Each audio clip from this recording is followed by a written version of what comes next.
જૂનાગઢની વિસાવદર પેટા ચૂંટણીમાં જામવાનો છે ત્રિપાંખ્યો જંગ અને ઉમેદવારોએ નામાંકન કરીને ચૂંટણી જંગનું બ્યુગલ પણ ફૂંકી દીધું છે। વિસાવદર બેઠક પર ભાજપના કિરીટ પટેલ છે મેદાને અને સીએમની હાજરીમાં તેમણે ઉમેદવારી નોંધાવી છે। જે પહેલા ભાજપના મોટા નેતાઓનું સીએમની હાજરીમાં શક્તિ પ્રદર્શન યોજાયું હતું તો તેમને ટક્કર આપવાના છે કોંગ્રેસના નીતિન રાણપરિયાનું નામ પણ જાહેર થઈ ચૂક્યું છે। તો બીજી તરફ આમ આદમી પાર્ટી તરફથી ગોપાલ ઇટાલિયાએ પહેલેથી જ ઉમેદવારી નોંધાવી દીધી હતી।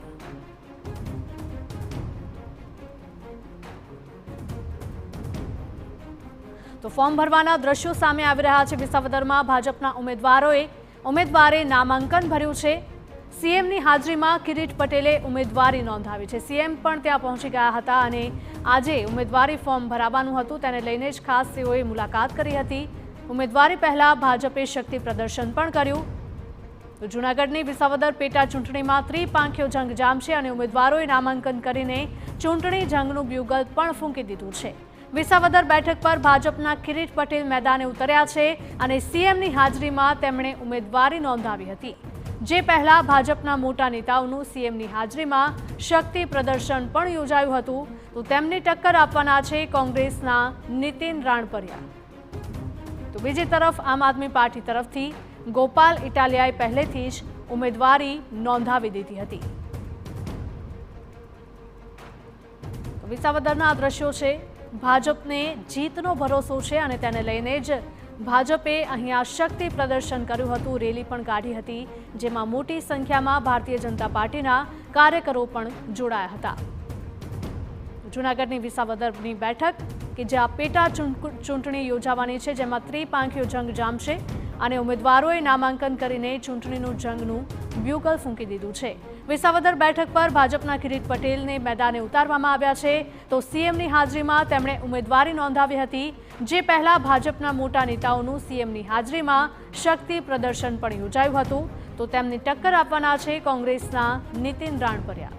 બીજી તરફ આમ આદમી પાર્ટી તરફથી ગોપાલ ઇટાલિયાએ પહેલેથી જ ઉમેદવારી નોંધાવી દીધી હતી। 2007ની ચૂંટણીથી ભાજપનો કોઈ ઉમેદવાર નહીં જીતે તેવો પણ દાવો કરાયો હતો। હંમેશા વિસાવદરમાં ભાજપ કોંગ્રેસ વચ્ચે ખરાખરીનો જંગ રહ્યો છે।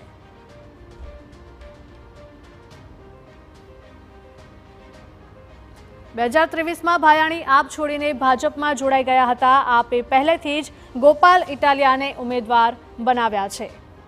તો વિસાવદર લેવા પટેલોની બહુમતી ધરાવતી બેઠક પણ માનવામાં આવે છે।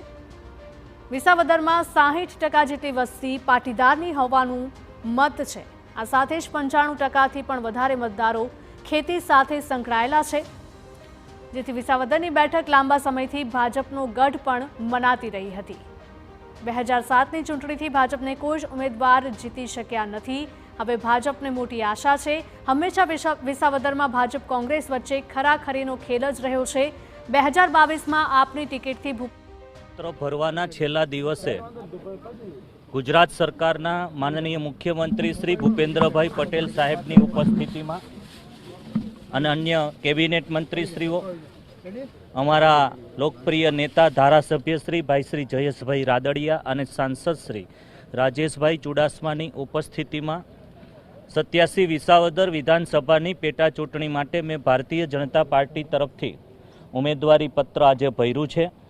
મને વિશ્વાસ છે કે વિસાવદર વિધાનસભા સીટ અંતર્ગત આવતા વિસાવદર, જૂનાગઢ અને ભેસાણ આ ત્રણેય તાલુકાના મતદાર ભાઈઓ, બહેનો, યુવાનો, વડીલો ખૂબ જ મોટી માત્રામાં ભારતીય જનતા પાર્ટીને કમળને મત આપી અને વિજયી બનાવશે અને આ વિસ્તારની વિકાસની યાત્રા જે 2012થી અટકેલી હતી એને તેજ ગતિથી અમે સૌ સાથે મળી અને આગળ વધારીશું। સાથે મને કહેતા આનંદ થાય છે કે આજે ઉમેદવારી પત્ર ભરવાના દિવસે વિસાવદર માર્કેટિંગ યાર્ડના વેપારીઓ હોય કે જૂનાગઢ માર્કેટિંગ યાર્ડના વેપારીઓ હોય, એમને તથા ખેડૂત મિત્રો હોય, એમને રજા રાખી અને આજે અમને સમર્થન આપેલ છે। આ રીતે દરેક ગામે ગામ અનેરો ઉત્સાહ છે। અને આગામી દિવસોમાં ભારતીય જનતા પાર્ટીનો જ્વલંત વિજય થશે તેની હું આશા રાખું છું. કિરીટભાઈ, મોહમ્મદ ગઝનવી સુધી વાત પહોંચી ગઈ છે અને ખરેખર સંયમ દરેક પક્ષે રાખવું જોઈએ, શું કહેશો? સંયમ રાખીને જ અમે પ્રચારમાં જોડાવાના છે. હકારાત્મક રાજનીતિ કરવા પ્રેરાયેલા ભારતીય જનતા પાર્ટી પક્ષના કાર્યકર્તાઓ કે આગેવાનો એ સંયમ રાખી હકારાત્મક વલણથી અમે શું કામ કરવાના છીએ એ મુદ્દા સાથે અમે જનતા જનાર્દન અમારા મતદાર ભાઈઓ વચ્ચે જઈશું.